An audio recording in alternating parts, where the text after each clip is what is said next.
Oh my god, I'm the worst at this.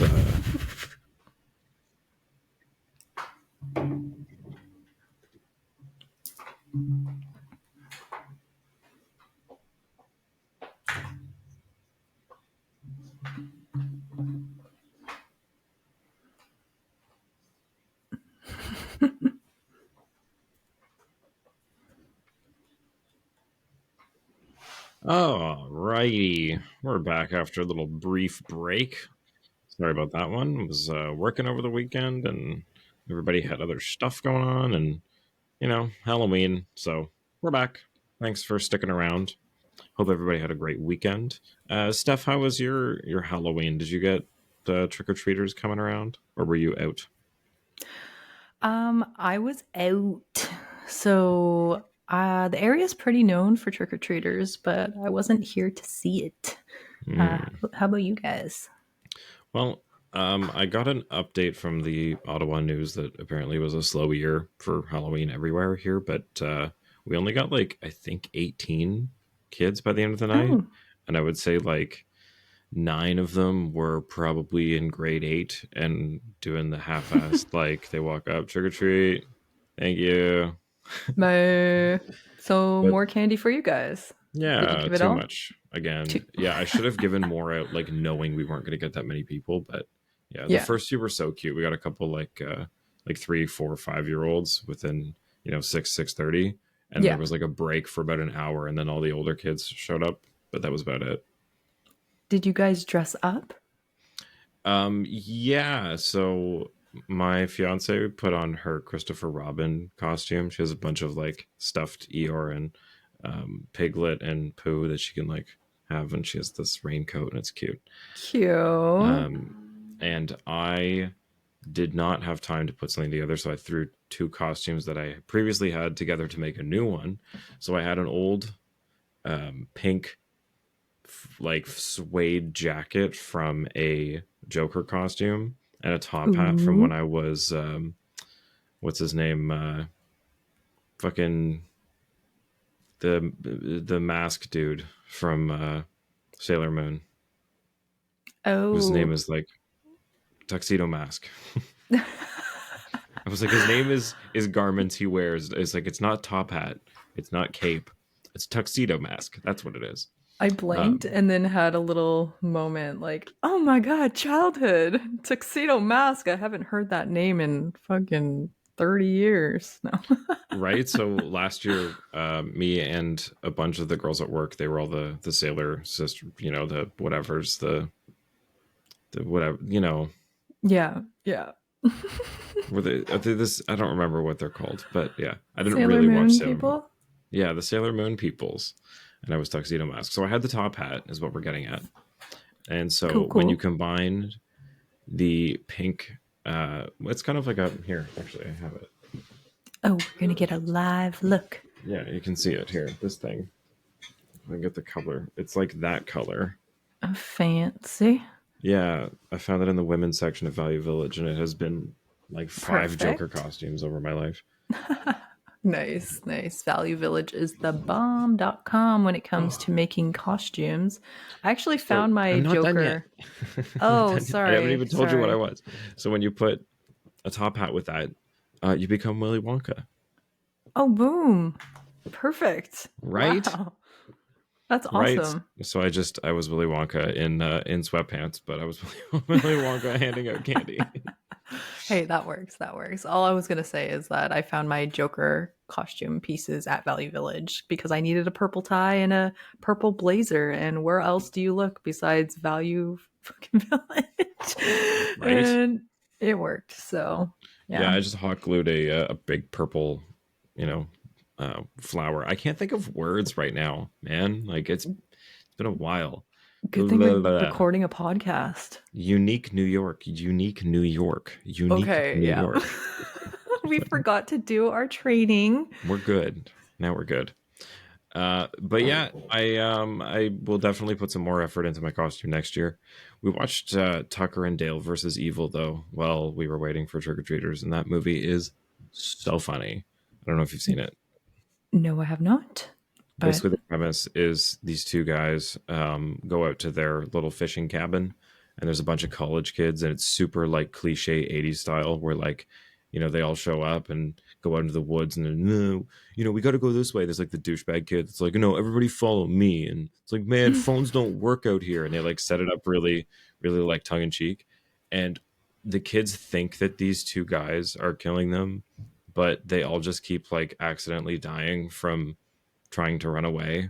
So like they're like, oh, these guys naturally. got our friends. They like run at them with a spear, and the guy falls into a wood chipper, and like, Oh one god. one guy ends up spearing himself. So it's like it's pretty like obviously gory and violent, but it's done in a funny way because obviously like these guys aren't meaning to have any of this happen. And they're like, how are we supposed to go to the cops? It looks like we killed all these college kids. It's great. Nice. It's great. It's a classic. It's from like 2004, I think. Yeah. Well, Halloween was on a weekday this year, so I don't blame you for staying in and, watching some movies before the Halloween collection is gone off Netflix. Well, I don't know if it's gone already, but I've been enjoying that in the month of October, and I love spooky shit. So November is here. We're gone with October, and the Leafs, man, are 5-3-2 so far this season, 10 games in. Nylander leading the way, only 1 point, or Pasta only had 1 point more entering tonight's game. But I I have saw a fun. something. Oh, sorry. Oh, I was Go just gonna ahead. say, I saw a stat someone mentioned last year. We were 4-4-2 to start the season, but then the Leafs went on a huge run of like 15-2-1 or something when they went on that insane streak. So I don't know if we can really predict the same for this season, but hey, I'll take a 5-3-2 start over, the Sharks any day. Yeah, and though the a game against LA on Halloween was pretty mediocre, fun little tweet here from Kevin Papetti. The last time the Leafs played on Halloween, this was the lineup. I don't know if you saw this. I did James Van not. Riemsdyk, Nazem Kadri, and Leo Komarov for the first line. Second line, we got Bozak, Lupul, and Winnick. Then Wow. Holland, Parento, and Matthias. Then Byron Fraze with Rich Clune and Michael Grabner. On defense, we got Wow. Gardner and Phaneuf, Hunwick and Riley, and Marincin and Polak with Jonathan Bernier and net. And guess what? They lost 4-0. Oh, wow. Well, we got a little glimpse of JVR tonight. I don't know if you found him noticeable or not, playing on the Bruins' third line. Oh, a handful of times I was like, oh, there's JVR. He's in the corner there. But like, he's not the same net front danger that he used to be. He's not on the first or second line. He's not on PP1, so it's not the same effect that he used to have. And it's tough with guys like that, where once you take those opportunities away, like there's not much left from him. So he's kind of had to readjust his game. So I mean, good for him for sticking around in the league. And I mean, we've seen a lot of guys not get signed and end up retiring. I mean, obviously, we just saw Jumbo Joe retire. That's a different story. But a lot of guys in their mid 30s have been, calling it early. So good on JVR for finding a new way to stick around. Or you can be a guy like Phil Kessel, who's just an unrestricted free agent and has had no offers yet this season. So that was a little surprising to me. And he said it himself to the media recently that he's surprised. But hey, I think that comes down to salary cap. I mean, there's teams that once it gets to the deadline, that's kind of like a free ad, I guess. Not a free ad, but you don't have to trade something away. You can just maybe offer him some money. Um, it's one of those guys that if there's an injury, it would be nice to have. But to start the season, there's a lot of people that I think want to see what they've got out of their prospects, especially because of how long it's been now since the COVID drafts.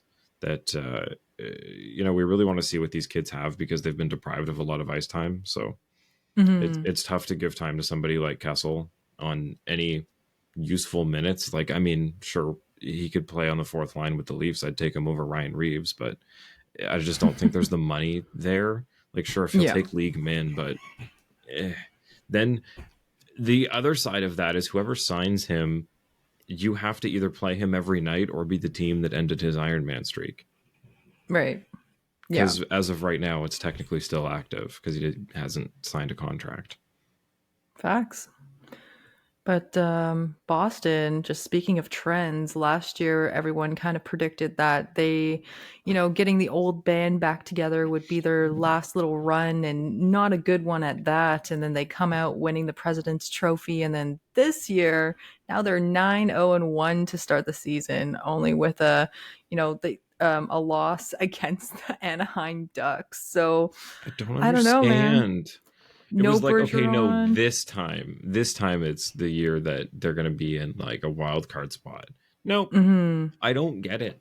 Like, everybody has said it, but honestly, they are the team that has the culture down to a T. Like, they know how to generate Boston Bruins. Like, everybody that they draft turns into exactly what their team needs. They all become the same nasty Bruins. I don't know, man. Like, they know what they're doing. That team is managed well, it's coached well, it's owned well. Like, it's a pain in the ass, but I got to give it to them. Oh yeah, and this year no Bergeron, Krejci. We have McAvoy on a 4-game suspension, and then there's injured Forbert and Grizzlick, along with Milan Lucic. So we had Oh, 3 call-ups from Providence playing tonight, and one of them got their first NHL point, which was Lorray. And also, fun little fact I saw pop up tonight: first Louisiana-born NHL player. Who would have huh. thunk it? Interesting. Yeah, that's like American. You would think like half the league is American, but no one from Louisiana ever. Okay, this is something that I'm starting to realize is that some states have like no people in them. What is the population of Louisiana? Hmm, Oh, that's good. 4.6 million. Great. Hmm. Okay, so that is pretty strange that they haven't produced a hockey player. Right. And in Like, 2023, he finally, plays and gets his first NHL point, and it's a headline because it's so rare, allegedly. And yeah, I don't know. could a guy from Australia play before there was somebody from Louisiana? That's pretty weird. Right. Huh. But Learned something new. That reminds me, I saw a fun little tidbit that, like, there's, as much as we think that Canada's sparsely populated, if you look at like this little chunk where Alberta is, if you draw like a kind of bubble, I know I'm explaining this wrong, it's hard to do within a map, but if there's like 13% of Canada lives in that area of like Saskatchewan and Alberta and whatever, if you flip that over to the bottom, like over the states, less than 1% of the US population lives there, like in North and South Dakota, Montana, Idaho, Iowa. Like, Alberta has more people than all of those states combined. So when we were talking about like, oh, could we put a hockey team up there? No, you probably can't. Like, there's not enough people there. It's no. pretty crazy. Hmm. Good to know. And also a fun fact coming into tonight. Well, not a fun fact, just Swayman, guys. Like Swayman hasn't lost yet this season and hasn't let more than 2 goals in so far. Yeah, he's saving my Philip Gustafson goalie pick because I have him on most of my teams, but I don't know why. But yeah, having Swayman has been a blessing. I'm jealous. Holy shit. Like, wasn't sure what they would do with this goalie tandem, just play them, every other night. But Swayman has been making his case and good on him. I mean, I had him in fantasy last season, and you just never know with, a sophomore slump sort of situation or getting a bigger role. But he seemed so calm, so steady. He still put up a 943% tonight. And hey, Sammy ended with a 950, by the way, if I anyone was else just gonna caught that. say, let's talk Leafs for a second. Sammy had a absolutely fantastic night. If we're gonna talk people making a case for being the starter, I mean, I know a lot of people had almost written Sammy off, but it seems like he just needed a bit of a reset. Like, he played fantastic tonight, goals aside. Like, was oh no, Wall was in net against LA, but yeah, I think all the goals tonight were really. I mean, there was one, could have had back, but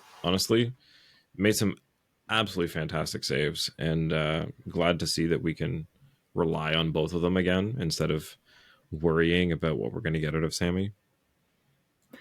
Totally agree. I guess that first goal though, like it's hard to pin it on anyone because with the Zaka goal, especially, I thought the Leafs were caught watching the puck way too much. First, we had Pasta plowing over Klingberg, and the Bruins cycle the puck, and Carlo manages to come down the right side and just shot past it to Zaka, who's all alone, and the Buds are just watching and they're standing still, and Sammy's completely out of position. Like there was a wide open net. This was an easy tap in. So I wish he would have been more in his net instead of challenging so far over. But yeah, I have to applaud Sammy. Honestly, this was probably one of his better games of this season for full show. Yeah. But then you watch the shootout and you're like, oh, Oh, that fucking was rough. hell. Yeah, not good in the shootout, but honestly, like it's not representative of how this game is played. It's just a stupid way to end it quickly. I don't know. I can't put anything on that. What I can put something on is again, for some reason, first periods the Leafs, it's like a broken record. They just do not have their shit together in the first 20 minutes. But that second goal just came again off of, it's not the first time I've seen it this season where the puck is trickling between two people and both of them look at each other and no one knows who's going for it. It's like, guys, talk to each other, call the puck. Like, this is pee-wee shit. Are you kidding me?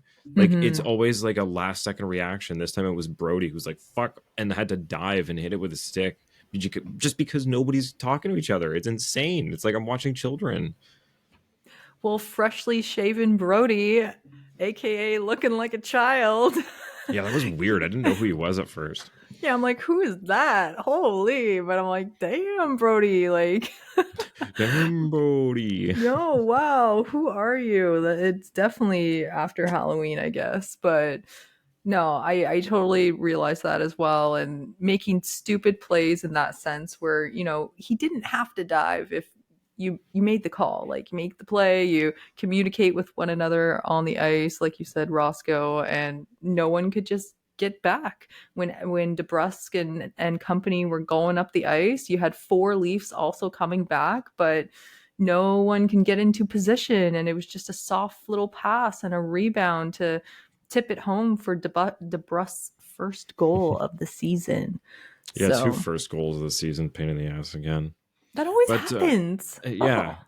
especially in the LA game too. That dude who scored his first NHL goal was like fuck off of Mm, was yeah Geo diving tipped the puck in top shelf. Oh yeah. god! But not to fault Brody with anything tonight because there was one play where Klingberg was helping out on the offense and they turned it over and Brody was the only one back in the one-on-one and he handled it well and he's showed that he's a good defenseman and that's why he's here. So it sucks that now we can pivot to talking about losing yet another defenseman. Timothy Liljegren goes down on a West No McCauley. Like, uh, Wes No McCauley. this Fucking guy, guy. it's like he makes a show out of the calls that he makes, but he doesn't call 80% of the things that he should. Like the fact that this game only had 8 penalty minutes and we played in overtime is insane. Like, Right. how do you go through the entire first period and not call anything? Something happened. You just didn't see it or didn't call it. Like he's such a he's not Angel Hernandez bad, but like he's getting there. Every season he gets worse. What blew my mind too was that even though the play is being televised close up, like zoomed in, Wes was in the frame the entire time watching it go down. Like it's not even like a ref was on the opposite end or, just not even like in no man's land. He watched that whole thing like he was 10 feet from them or less, and you could see him in every single frame till the end. And it's like, damn, you have two things that happen here. You have a can opener, stick between the legs, like obvious trip, right? And then a fucking slew foot. Like Marchand has his legs wide open, PK Subban style, and just trips him with one foot. Has his can opener going with the hand, and Lily, man, just so hard into the boards. Skate gets pretty much jammed between the ice and the boards, and like needing help off the ice. Like this dirty little fucking rat, man. Like I was so pissed to see it. Yeah, Lily's already taken a beating over the last few games. The guy just can't catch a break. So this is just hitting somebody that's already a little cracked up. So he's probably going to be down. I'm going to say week to week at this point, but we'll see what comes out.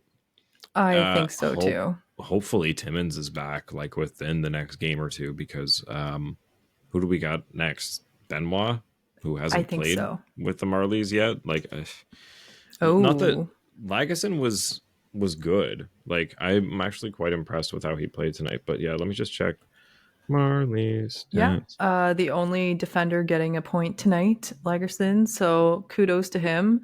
He did play 14:48, and I thought he held his own. Honestly, like he looked great out there. And man, I just feel bad for Lily because they were saying on the broadcast like against Nashville, he had a huge hit off Trennan there, and he was out a couple games. And then against LA, he was taken into the board. So this is the third time in what? How many games has Lily played? 7 or less. So Yeah. this guy is going to be in concussion protocol for a little while, I suspect. Here, But Simon Benoit just finally got in the last two games, so he's played two with the Marlies so far. It's okay, I guess. Who else? Who's played with them? Topi Niemela's got two. Wow, in 6 games, Topi Niemela has 2 goals and 3 assists. Maybe we oh, should call nice. him up. Yeah, why Not that not? we need another offensive defenseman. Who else we got down there? I just rechecked too. Villeneuve and Oh, Willie Vanilli. Max Lajoie. That's Hmm. kind of it. Okay, Willie has played all 10 games, allegedly. Then they announced that wrong. That's okay. I just What's that? hope Lily has actually played all 10 games, to Oh, my surprise. But I don't know, man. That looked rough. Like just watching him try and get up and then fall back down, it kind of gave me that PTSD moment from the Tavares hit in the postseason against the Habs. And like just the fact like he tried and went back down and tried again, and it's like, oh no. And like the play continued, and they finally blew the whistle after DeBrusque had a big chance there. And man, I'm just Wes no McCauley. Like I'm just even more disappointed too that there wasn't a response from the Leafs. yeah. I'll get to that in a sec. I do think there's going to be a suspension on this because it's not the first time Marchand has done this slew footing, and it seems like the Department of Player Safety is cracking down this season and handing out tougher suspensions. I mean, we've already seen 2 4-game suspensions, aside from the 41, obviously. We didn't see anything above 3 handed out last year, I don't think. So the fact that we're setting the standard at, these hits to the head and cheap shots are going to be 4-game suspensions, I think there might be something here. We'll see, though. I But honestly don't yeah, think so. no, you don't. No, I really don't think anything is coming from this, unfortunately. Like, I mean, we saw one on the hit on Oliver Ekman Larson, and he didn't miss any games. So I think we'll see. okay, I think we'll see. We'll see. we'll see. But the other side of that that you brought up, Yeah. Just, you know, watching Reeves on the bench afterwards and yapping, which is nice and all, but I was watching Reeves to take a little shot, like when he had his turn, like had his shift, like the next couple shifts, he didn't do anything or any of the buds, right? Like when you have no call on a dangerous, what should have been a penalty, and your guy gets injured, you fucking make a point and go out there and, you know, set the standard here. Like, don't be on the bench like Bertuzzi, who's laughing at the situation. And actually, an interview before the game, they asked him, what did you learn about Marchand, like playing with him and such? And he's like, he's just a good guy. And like this kind of response showed tonight because he's sitting there laughing on the bench and like everyone's kind of pissed, yelling at Marchand, and there's just no response. I don't know. It's so frustrating to me. Yeah, I mean, between Bertuzzi and Reeves, we're paying like almost $7 million, like 1.3 to Reeves and 5.5 to Bertuzzi for what? I mean, Reeves had one shot and didn't fight anybody, didn't respond to anything, didn't, like you said, like, I don't know what we brought him in here for if he's not going to do this. The dude played 7.5 minutes. Like, Yeah. if I don't get it. Like, this is looking like a Kyle Clifford, but even less useful somehow. Like, at least he took a penalty. It's like, it might not have been useful, but hey, he did something. I don't get what Reeves is here for. And then on Bertuzzi's side, it's almost worse. I mean, the guy played 11 and a half minutes. He was benched for most of the third and all of overtime. Like, Yeah. Yeah. I just don't get it. And their usage, like, I don't know, no hits man. from Reeves. No hits from Reeves. Perfect. Oh, But he was man. the only one who was perfect on the dot tonight, 1 for 1. I was Attaboy. just going to say that. Yeah. Man, like you're here for a reason. Do your fucking job, please. Like, obviously, you have no hands anymore. You barely get any ice time. You showed us the first two games of the season what kind of boom you could bring by, that was entertainment right there. But I would probably understand this more. Let's say if the Leafs already had it tied or they're leading and they don't want to take a penalty and lose the lead. But at this point in the game, it's early, it's the end of the first. Boston's up 1-0 and there's still no fucking response. Like you have 2 periods to go. Come on, guys. Like we want a new identity here. You're facing the Boston Bruins. We need the points against our division rivals. Well, and even at 1.35, like, you're not just bringing Reeves in to get in a couple fights. Like, we can pay league min to have somebody do that. He's supposed to be able to also bring a little bit offensively, like here and there. He's not supposed to be a complete wash up. Like, Hmm. he's turned into that, obviously, but I'm just saying, we're paying him quite a bit of money. So if he's gonna do absolutely nothing, then they really have to reevaluate the situation. Like, if he was only fighting people and not producing offensively, even that's like, you know why did we bring in another Clifford or Simmons or whoever it is to just be on the fourth line every now and then to hit some people? Like, that's not solving the problem, because he was supposed to bring an identity change. He was supposed to be playing enough that this impacts the whole team between him and Bertuzzi, and like, it's not happening. Neither of them can find any offense. Like, I know, again, Reeves isn't supposed to be a 20 goal scorer by any means, but like, 10 would be nice, and it seems like even 5 is going to be a struggle by the end of this year. And Bertuzzi, I don't get it. Not even just a third. Like, here, let me pull up his little do the shift chart. Look at how little Tyler Bertuzzi played. So this one here, he's playing with Nylander, and then, oh look, he gets pulled off here. Oh, and now he's not with them anymore. Oh, and now he's off that line for, what is this? 32 minutes into the game, he's off of Tavares and Nylander's line and switched with I don't know who that is. Anyway, he plays 2 more shifts, 3 more shifts, and then he's done. From 30 minutes to 60 minutes, and then overtime at the end of the game, he played 3 shifts. Like, what are we doing? What are we So, doing? is this a Keefe problem? Because I know we have a couple questions in relation to Keefe here. I'm just wondering what's on your mind, Roscoe, when it comes to our top 6 players. getting benched like that? Like, was this a Bertuzzi fault here, or was this a Keefe trying to get the buds going and switch it up, but maybe too much? I don't know. I mean, Yarncroke was definitely working a little better on whatever lines he was playing on, whether he was with Willie and Tavares or Matthews and Marner. Like, I feel like he was having a good night, so Keefe was trying to reward him for that, while Bertuzzi was having again an awful night.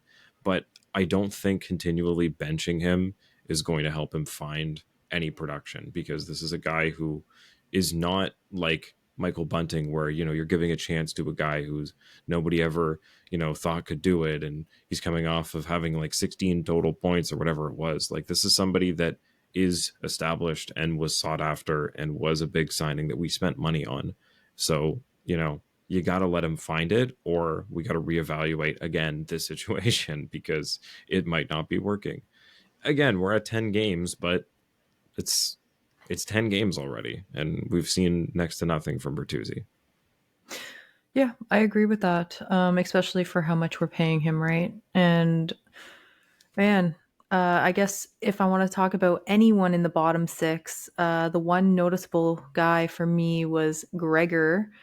He had a good couple chances rushing the net. I think three attempts, including one where Legason passed the puck all the way around the boards behind Sammy, and Gregor intercepted it at the Bruins blue line and then had a nice chance there. Oh, you mean So that wasn't Mitch Marner? yeah. Yeah, they fucked up there on the That's broadcast. But okay.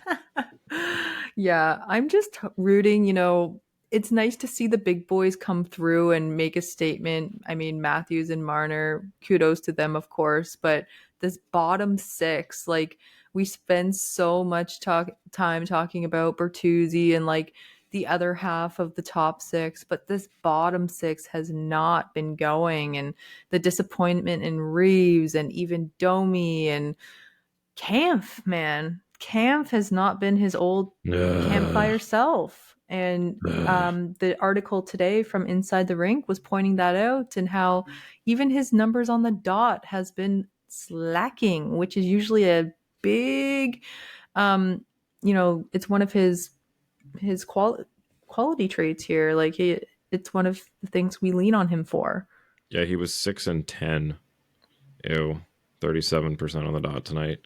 Yeah, there's again a couple things that you can, I mean, kind of attribute to Keefe. Like, anytime somebody seems to be looking decent in the bottom six, he moves them out and into the top, and then moves whoever's not performing down, which in turn just makes your bottom six kind of a carousel of whoever's not playing well, which I don't understand. Um, I do think Domi had a half decent night. He had a couple decent shots tonight, but yeah, Camp has just been not it. And right after we signed him to an extension, it seems like, uh, you know, the last of Dubas's things just haunting us. um, I know Keefe really likes him, but we can talk about the overtime, but I want to first mention that, yeah, I missed the 2 goals because I had to poop. And you took longer than 1 minute and 8 seconds, I guess. Yeah, literally, like, as I heard it on the TV, and I was like, you gotta be kidding me. And then I looked at Twitter, and it's like, it was Marner or is it Matthews? Oh, it's both of them. Oh, 2 goals have just happened. Okay, let's wrap this up. Push. Oh, Jesus, the worst timing. Oh no. But Had yes. an old Luke Shen there. Number two. Oh my god, yes. But damn, I just love this moment for Mitch Marner, because the commentators were talking about him while he was sitting on the bench, and how, he said in his interview that he wants to be, more of a shoot more mentality, and just take the shot, and the next shift he goes out and just takes the shot and fools Jeremy Swayman and Matthews, bring it into the zone and passes it to Marner, does a little deke and just fucking whips it. And that's what you need, man. Like, Swayman was on it tonight. He's been all season long, clearly, but this also extends Nylander's point streak to 10 games. Hell yeah, good for him. Also, I picked Matthews in my Tim's pick, so yay. Same. Yay, Back on my yay. streak because I missed yesterday and I didn't get pick right the day before. So yeah, my best streak is 4 this year. I think that's it. But Mine has also been 4. I nice. think, yeah. So David Kampf in overtime. Everybody has the argument. Well, not everybody, but the argument is that if you win the face-off, then you're in a good position defensively. You can switch Kampf off for somebody else. If you lose it, then you've got somebody who's good defensively on the ice to try to get it back, and then he can switch off. But when Kampf is not playing, as we said, like the campfire he should be, you get caught in your own end for a whole 2 fucking minutes and end up taking a penalty. So this is another little, we can put this one on Keefe for insisting on not playing one of the best players in the fucking world.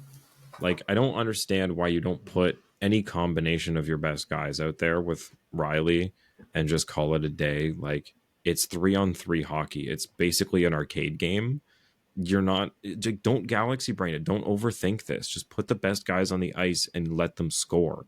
Like, it's now or never. You don't have, it's so frustrating. And tonight was one of those nights where it's like, this is why this can backfire. This is what can happen. Yeah, and it's frustrating to see Boston take control of the puck right off the faceoff, and they cycle immediately to start the overtime. And when they go on the power play, they're smart to take their time out to extend Pasta's time on ice and utilize their best players in these situations. So I guess we've seen before where Leafs lose the draw and then it fucks up, we lose possession and it goes the other way and just gone. But Kampf has been old reliable when it comes to these face-offs, so I guess Keefe has been trying to utilize him in that best way possible. But the Leafs numbers tonight for the Dot in general were just horrible. I mean, Matthews not winning a single face-off and then not taking one. Over 11. Like, I don't think Right. he's ever gone over any game that we've covered. None taken in the third period, which is bizarre. Overall tonight, 33.9%. Like, this really bit the Leafs in the ass. Even though in the second period, for example, they started off weak and went off strong, like, it's just when you're playing a team like this, you got to be on it. And that means winning the face-off and, cycling the play, taking control of the puck. Like, tonight. Ew. Yeah, so Beecher on Boston went 7-0. Charlie Coyle was 18-4 on the Dot. Meanwhile, Wow. our best was, besides Ryan Reeves as 1-0, was JT. Tavares, who was 12-11.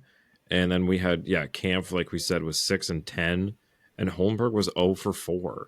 Like, everybody sucked tonight. That's just unacceptable. It's again one of those nights where, thank God you've got Matthews and Marner that are just on, and Tavares and Nylander that are on, because my God, but that between them and the goalie, you got very little helping you out. Like, the defense found it by the second period. Again, the first period was just shaky for everybody, but shit. Like, losing Lily, you've got fucking Riley played half an hour tonight. Like, it's just gonna get worse in the meantime. So they got to figure something out here with the bottom 6 and the basically half of the defense. Pretty much, yeah. But kudos to the core here. Nylander leading the way with 7 shots tonight. Matthews with 5. Yeah. but definitely looking forward to some more action from our bottom six and defending core because this has been bad, bad, bad. And Klingberg, man, just please remember that you have a fucking stick and use it to defend. Like, don't just stand there and, let the puck go through your feet. Like, actually use your reach and use that shot. Please just do something. Yeah, Ugh. he's doing a lot of the Marner skate around and look for something. you know. Oh Yeah. well, I think he'll find it. He's one that I'm getting less concerned about as the games go on. Mm-hmm. Okay, so anything you wanted to touch on with the Leafs before we go to something else? Questions? Um, we can, but I have one. Do you want to do questions and then other topic? Sure. Cool. Questions first. Okay. So just speaking of Kiev, Zapper at VI Blue and White on Twitter asked, when do we have the Kiev conversation? And then The Truth Hurts at Truth Over Fict also says, why is Kiev still the coach? I mean, he's still the coach because he's got the best record in Leafs history. But again, I feel like the team is changing around him. Like, I mean, they're bringing in a lot of new people, and it takes time not just for the players to adjust, but the coach also has to adjust to what he's got to use. Um, I don't think a ton of coaching is involved when it comes to Matthews and Marner and Nylander and Tavares and Riley. So really, where it shows is his lineup decisions and how the younger guys are doing. Um, so it's I feel like it's really hard to put the record the Leafs have had the last few years on Keefe being the coach. Like it's pretty yeah, they've had some rough ones in the past. Like I mean Babcock wasn't good, but it's kind of hard to fuck this up like with the lineup that Dubas gave him. Not to discredit Keefe in a huge way, but like I feel like a lot more credit is given to him than is maybe due.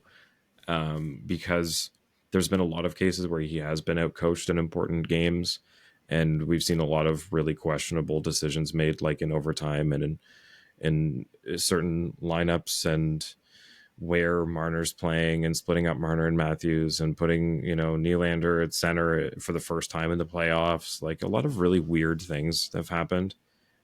So, eh, yeah.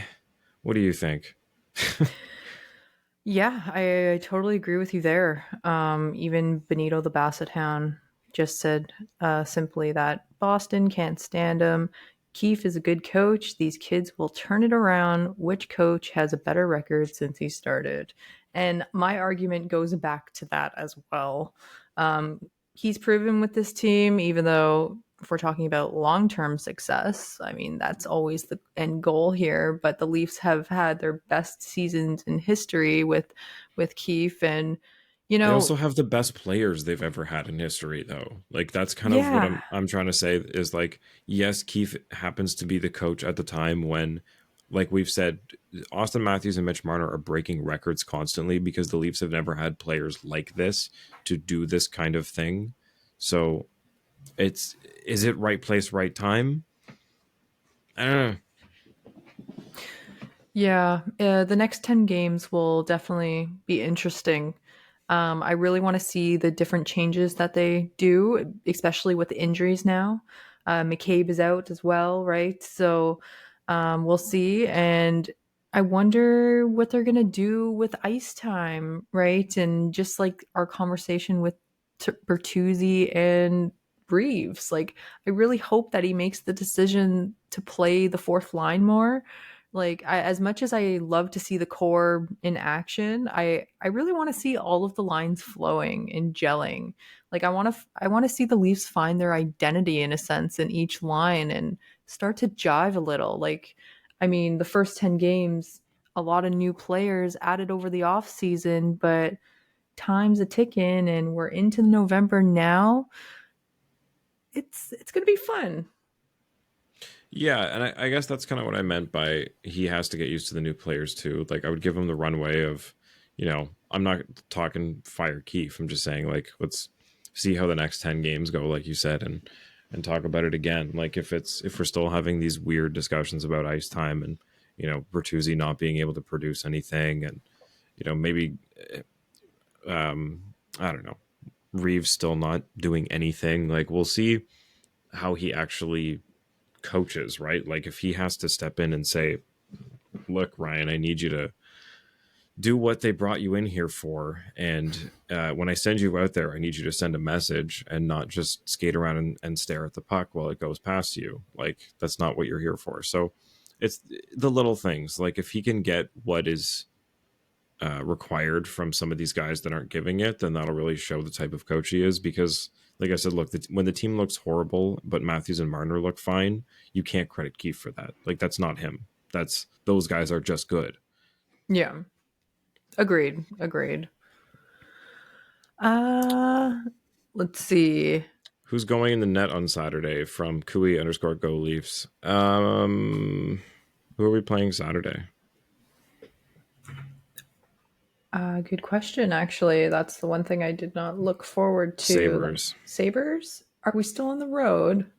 No, at home, and then at home against the Lightning Okay. on Monday. So Saturday and Monday, Sabres and Lightning. I'm going to say it's Wall against this. Oh, maybe Sammy again against the Sabres and Wall against the Lightning.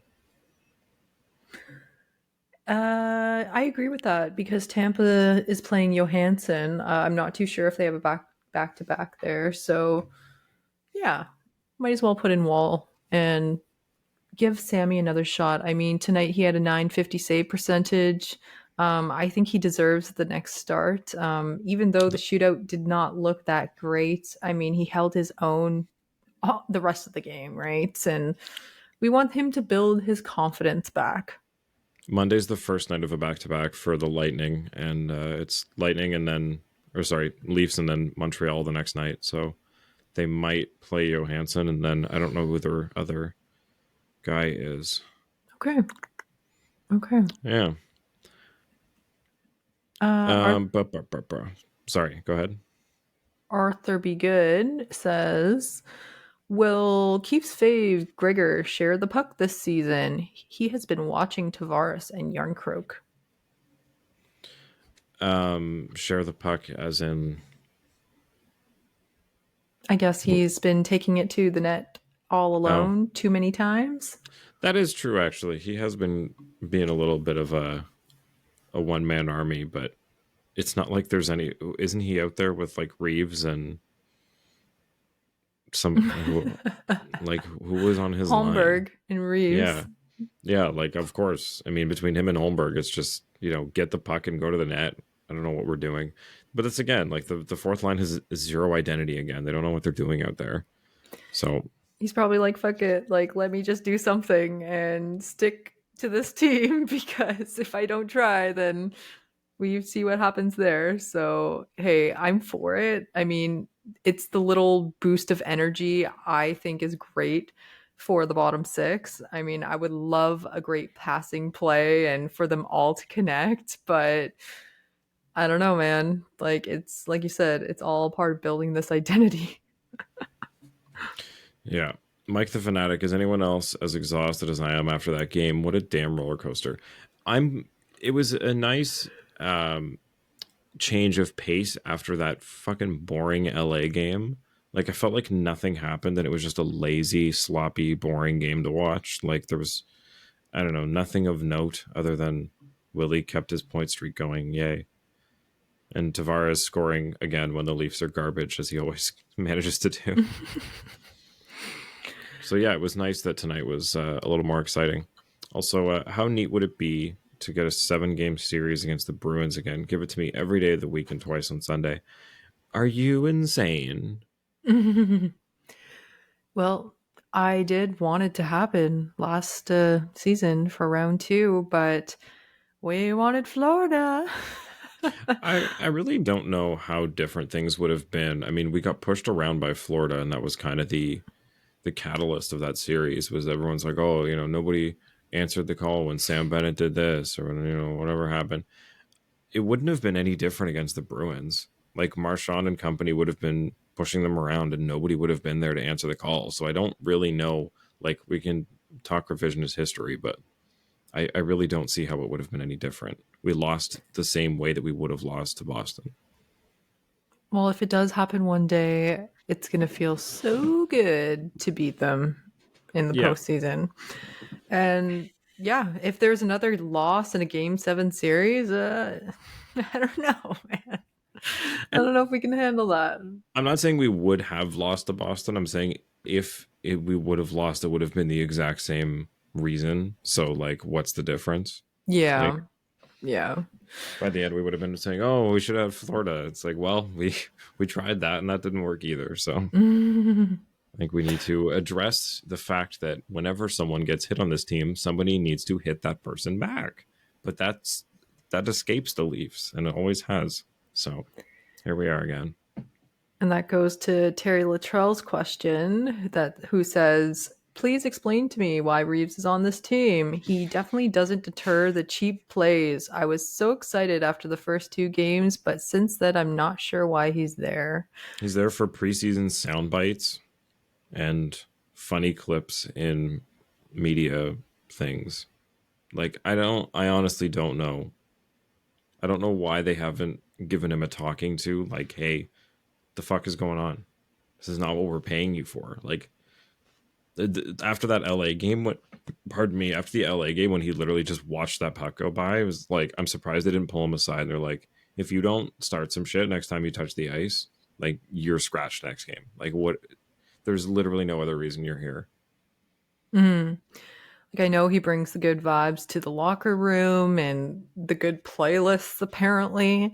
But yeah, we need to see It's some not worth action. $1.35 million when we have a Right. shitty cap and a team that's very pressed. Like, Yeah. we have to spend money very wisely, and they thought this was going to be a good move. Bring in somebody that brings a bit of that grit, a little bit of offense, while also being a pain in the ass. And he has done none of those things outside Yeah. of like the first 2 games. Exactly. So hope to see more soon.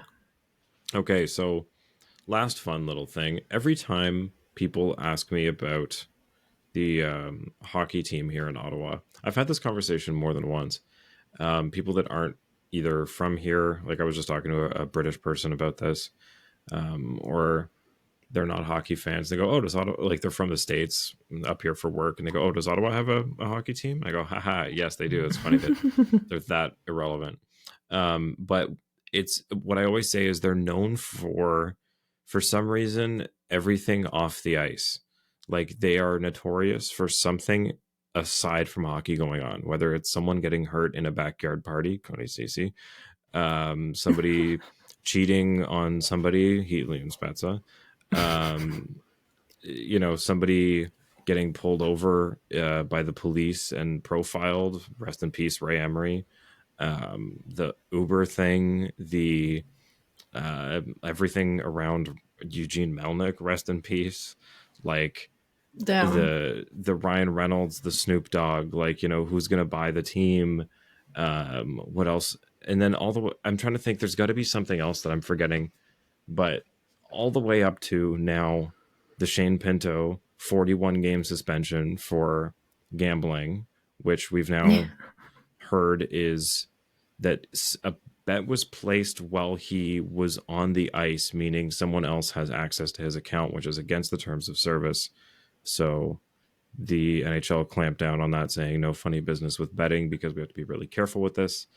And the NHLPA went, okay, sorry. And they just kind of took that one on the chin. And now we find out that amidst all of this, it's not over, as the Sens forfeit a first round pick because they forgot to hand over a no trade list when they gave Evgeny Dadonov to the Vegas Golden Knights.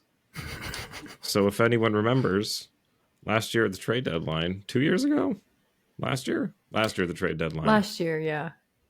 the Golden Knights tried to trade Dadonov to Anaheim, and he went, "Hey, Anaheim's on my no trade list," and they went, "What no trade list?"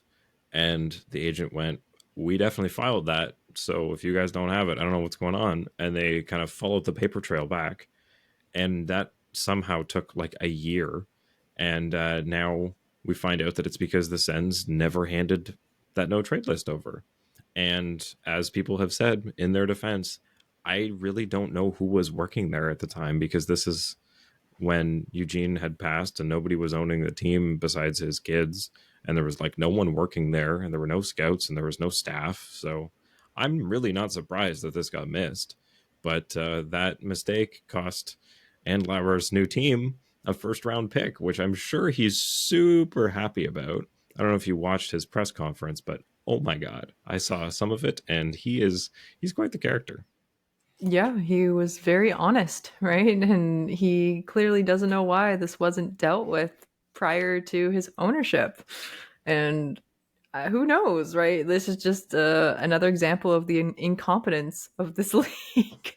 Can you imagine buying a professional team and finding out like all of this missed paperwork, and like have like, oh my god, spending $1 billion on something and finding out that like, oh, actually we did not do an audit properly, or our Right. audit did not include what we screwed up here. So the Shane Pinto thing is interesting because he already didn't have a contract, and apparently they only found out about like 3 weeks before this came out that he was being investigated, and had been investigated for like 6 months, I think, or 4 months. Wow. So the league was taking this really seriously, but the Sens didn't know until the last couple weeks before it came out. So this cost Shane Pinto. They were rumoring about $2.2 million for his deal. So if he were to have signed that and forfeited half of that, that's over $1 million. Now he doesn't have a deal, and if he signs, he actually doesn't have to sign by whatever the December deadline is. He can sign whenever, because some weird 10.2 fucking RFA. I don't understand the CBA, but he's allowed to sign whenever. They control his rights. This drastically affects his number. If he misses half a season, they're going to pay him based on that. And this dude, from doing a 22-year-old getting a little loose with gambling, cost himself a shit ton of money. Like, Wow. I'm not surprised they took this seriously after what happened with Evander Kane getting. They didn't keep track of his gambling, and it got to the point where it was like against his contract with the Sharks, and it affected how the league was operating, and that whole contract thing that took like a year to solve. So I'm not surprised that now that they've teamed up with all these betting companies, that they're like, okay, no funny business, like you cannot screw around, or we're going to clamp down on this real quick. Yeah. But 41 games is a lot. It is a lot. Like it's the half the season. So I honestly thought it was tied to the whole sexual assault allegations from a couple years ago when that story came up with the World Juniors Canadian team, but I don't think apparently he's not. even part of that group. No, Pinto? No, maybe he's I'm younger. getting it yeah, yeah, no, I'm confusing it then. I just thought maybe it would have been linked to something because of such a heavy hand in the No. reprimand. Another fun Sens fact: they currently have Thomas Chabot, Eric Brandstrom, and Artem Zub, all of their right-handed D, on injured, and they just today lost Ridley Grieg and Mark Kostelik. So a team that was supposed to finally give the battle for Ontario a new life, and reinvigorate Ottawa hockey fans, because we got a new owner and the team's finally put together, and we got Tarasenko. But wow, what a shitty start. Like Yeah. they've already lost. They're already down so many players. Things are not working out, and Alex DeBrincat is like leading the NHL in goals. Yeah, Dylan Larkin actually second in the league with points, Wow. which, yeah. And then the Devils leading the way on the power play, which I'm not surprised there. But Let's actually do a little. Let's do a little checkity check of the standings, since we're between 9 and 11 games in. So I'm just pulling it up on Google here. So Atlantic, kind of weird. Not at all what we predicted with the Canadians and Red Wings, where they are. Um, do we think that that's going to hold?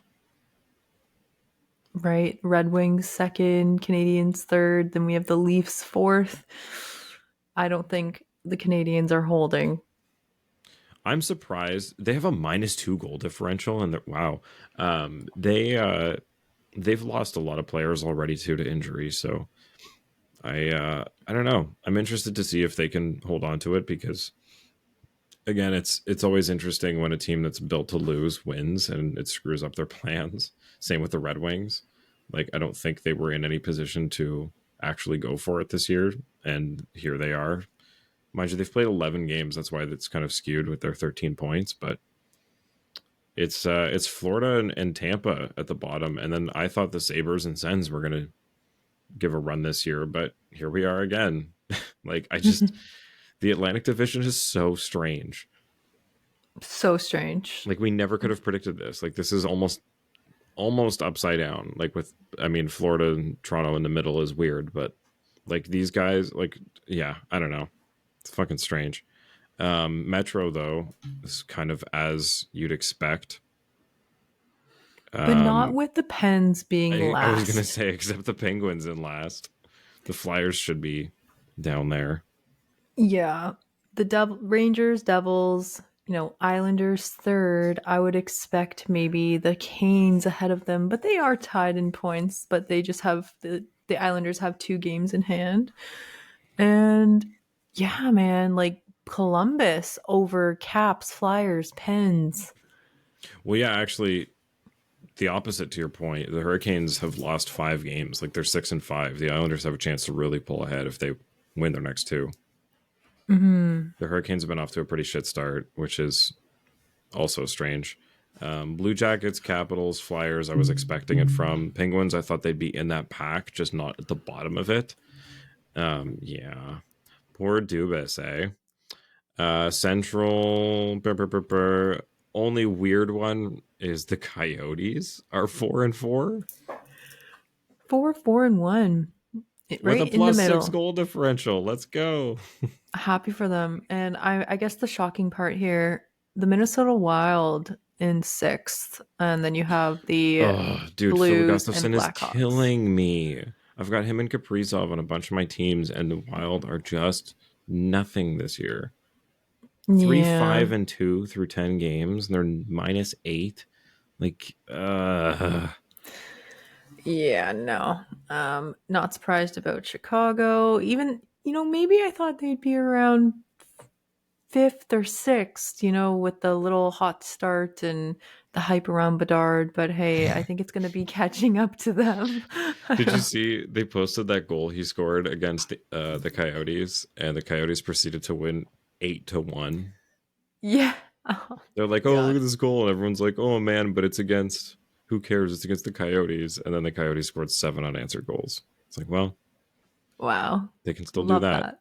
that. The real story after all of this, I love that the Canucks are doing well because they've had a couple shit years that this team really deserved to turn around. Like they've finally started getting rid of all the garbage contracts they've had, and some of their guys are getting to that age where it's like you got to figure it out now or never. So I'm glad they've started to figure it out. The Oilers and Flames, though. Mm, yeah, Pedersen for the Canucks. Actually, I think third overall in the league in points so far. But yeah, the Oilers, man. Oh my god, just killing people in fantasy. And the Flames, even worse. I mean, taking that chance on Kadri and Huberdeau again, just to be freaking disappointed. 5 points in 10 games.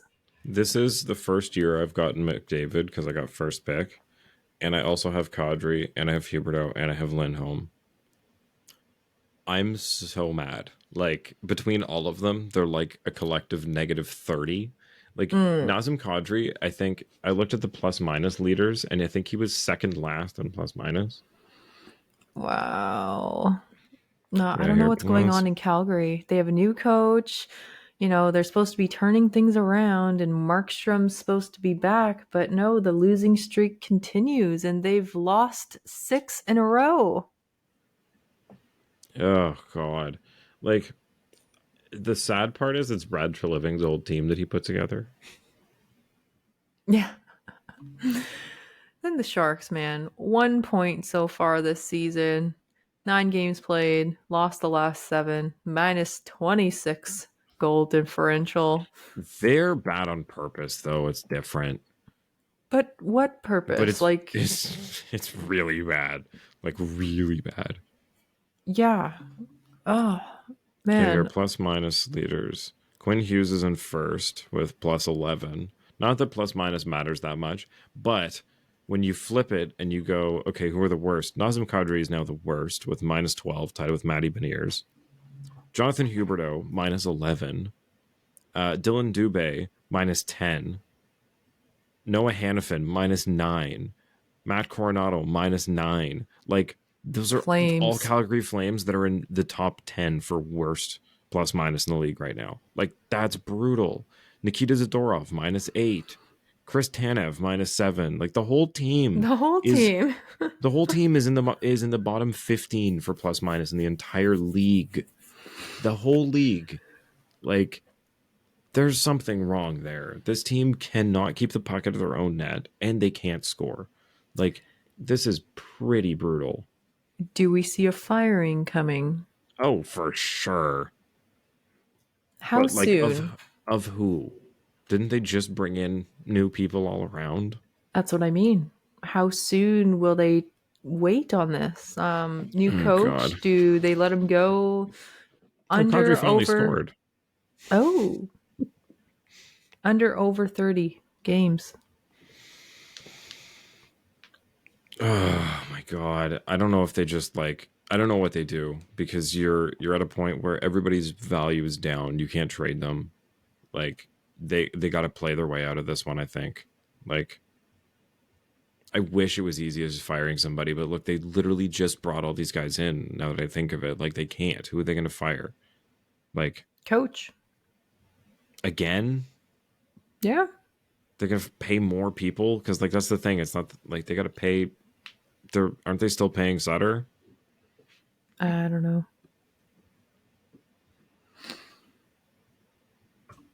Oh man. Yeah, it doesn't make sense.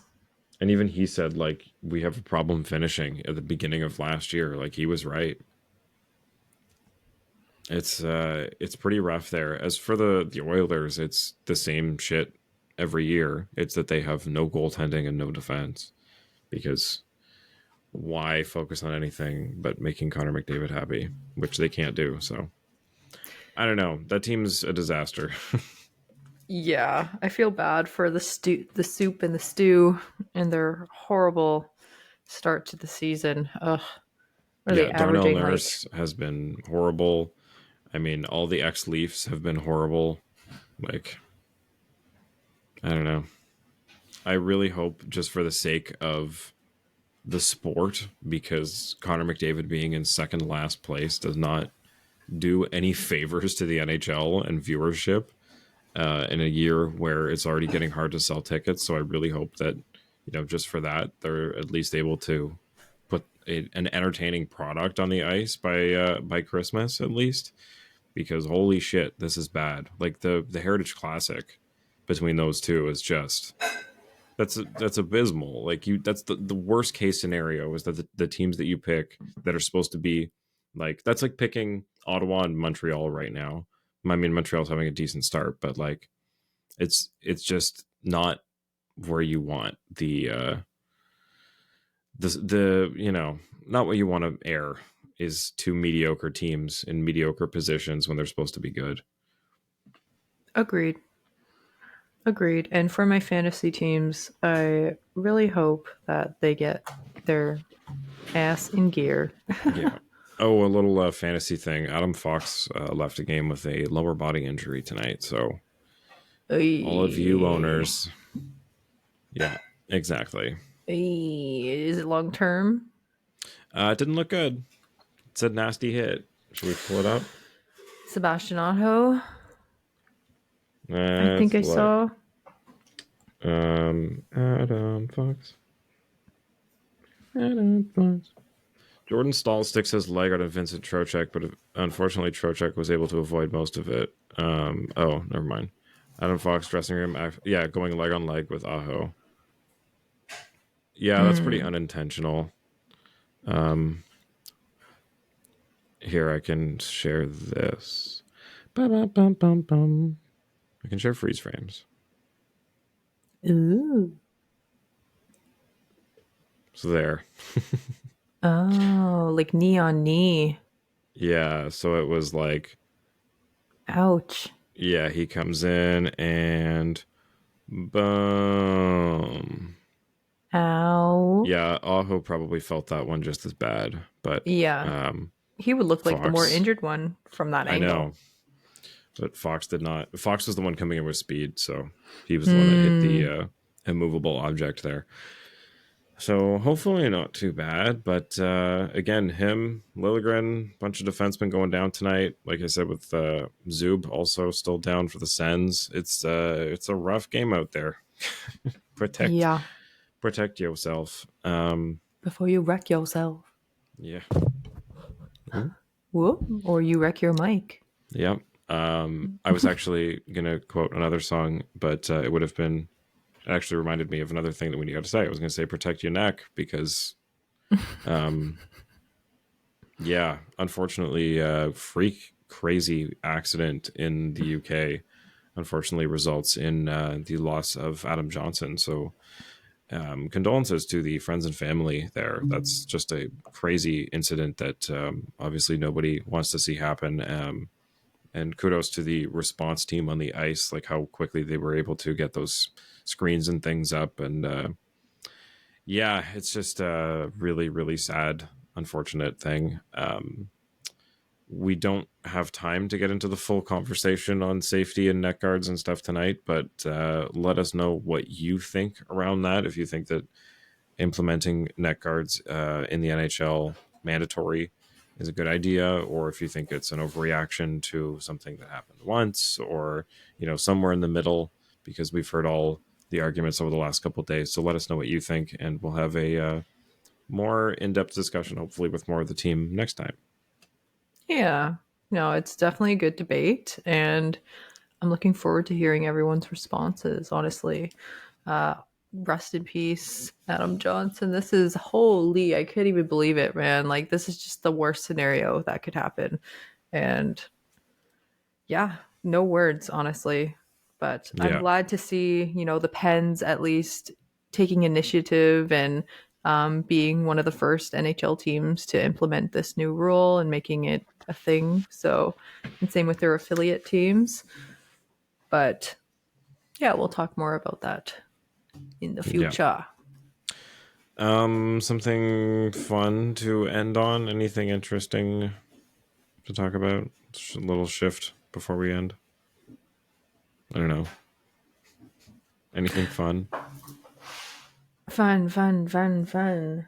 It's Movember. Are you Oh, participating? should I shave this off and restart? Is what you're asking? Yes. Oh God. I guess I Please. could. Why not? Why not?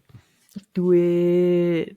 I mean, it's like if unless I'm actually gonna, do a campaign and raise money, it's like I'm just shaving my mustache for no reason. Do it. Okay. Oh, it's also soup season as we hit November. Yeah, it's my I made throat a is killing. I made a killer butternut squash and sweet potato soup today, and I'm making a potato leek Nice. soup on the weekend. So Ooh. it's soup season, baby. Love Leeks that were for on you. sale. Got a huge fucking like massive bundle of them, so we love that. Nice. Nice. I gotta make some. Or send me some. Oh, I got a new cat. His name's Chad. He's so cute. He's huge. Like I knew Maisie was small, and I was calling her Forever Kitten when we got her because I'm like, she's not going to get that big. And then when she got to like the size she is now, we're like, oh, I mean, I guess she's like, I guess our other cat's just a little like bigger than normal. No, Maisie is tiny because I went to go pick this cat up, and he was supposedly 9 months, but I think they posted that like 3 months ago, so he's like a year old now. But oh my god, he's huge, and like his paws are massive, and his head is huge, and he is a big cat. And he just eclipses both of our other ones. So he's trying so hard to be friends. You just hear him. He's got like a voice crack meow, so it's like super high pitched. It's like it's it's so funny. But Aww, he's to trying to pick be you friends with the posted. girls, but they just won't let him. Aww. Yeah, you can tell in the pic, like, belly up, so friendly, not hiding, and like he clearly looks comfortable in his new home, and the Hmm. girls aren't having it. No, the older one, obviously I knew she wouldn't. She's just kind of ignoring him, and we got him to be a friend for the kitten because like they're both about a year old. Like I think Maisie's 16 months or something. So we hoped that, this cat Chad came from a house with another cat, that they said like, oh, this is his sister, they play together, and we're like, great. Nothing yet, because Maisie's not used to it. She's used to getting shut down by the older cat Minu. So now every time Chad comes near her, she just hisses and growls, and I've never heard this little thing growl before. I thought it was him. I'm like, what the, Maisie, don't be a dick. So, hopefully all of our little fur children work it out. Do you still have Mitch and Austin? Yeah, they're so old. Like, if if anyone's new, I have two guinea pigs that like somebody on Kijiji was like, "Hey, I'm moving into residence and can't take these with me. They're old anyway." Like, it was posted as mature guinea pigs for adoption. I was like, "Sure." I just lost my hamster for the second time, so I only got these. That was 2.5 years ago. They are supposed to Damn. live to be between 5 and 7, and they are 7 and 7.5 or something. Wow. Yeah, they're so fucking old, and they're just exactly the same as when we got them. I almost forgot about them because I don't hear them going nuts behind you in the cage or squeaking away. Yeah, I have a different spot for them now because they were too much. Also, all they do is shit, and it's not pleasant, to sit in a closed little office with that. Well, they were always hungry, and you just never fed them. All they do is eat. They have nonstop hay. They eat pellets. They eat like veggies and like so much romaine and carrots and kale. It's probably because of all the veggies I give them. Because like while Yeah. you're making dinner, all the scraps of everything, you're just like, oh, here you go. That's probably why they're still alive. They're getting so many vitamins. Crazy fucks. Yes. Okay, so what are we looking for next game? Leafs and Sabers. We're looking for a big win, and hopefully Sammy gets the next start. I would love to see him get his confidence back and to put up high numbers once again and to actually pull out the full dub and to get this bottom six going and some D action. I selfishly for my fantasy team want to see some cool stuff from Tuck and Skinner and Thompson, just because we don't get to see. I mean, not that we don't get to see the Sabers that often, but we don't get to see a good Sabers team, all the time. So I'm just excited that it's going to be a good game. Um, Also, I would like to see Bertuzzi get a goal finally. He has like two or three, but I would love to see Domi get a goal. That would be nice. That would be, but I mean, like, I feel like Bertuzzi doesn't have any because it's just like it feels like he's not doing anything ever. Yeah, like one When was good the last thing, time he 20 scored bad things. against Dallas? Yeah, okay. What was that? Three Yeah, games ago? just after getting benched and clearly Keith trying to send a message. I want to see him, take it to heart and give a little more and try to figure out what the hell he's doing here. Like honestly. I want to see this team bring some more physicality too. Like, I want to see them just get a little tough with the Sabres, you know? Like, Sabres aren't afraid to push us around. Oh no, Let's push them back. And they're coming to our house, so let's make a statement. we got the flurry of the Rasmuses. Yeah. Yeah. Ristolainen. I forgot about that guy. Ristolainen's on the Flyers now, Is he? isn't he? Probably. Clear. See, I forgot about him. But Yeah, it's Darlene and Samuelson are the top pair, Samuelson. and Owen Power and Yokiharu and Bryson and Eric Johnson. Eric Johnson's on the same page. Oh yeah. They have a guy named John Jason Paterka, but his name is John Jason. Wow. I just I don't know. I think Sabres of Ristolainen, I guess. We never really see Philly either, eh? Yeah, it feels like teams that we should play more than we do. Fucking Kyle Okposo is still playing on the Sabres. And he's the captain. He's been there so long. From the Yep. time he like almost lost his eye, Oh yeah. that was Yeah. wild. He's 35 already. That's crazy. Time flies. Anyway, we'll catch you on the flippity flop. Flippity flop. Be a hockey night in Canada, so hopefully we won't have to stream it, right? Yeah.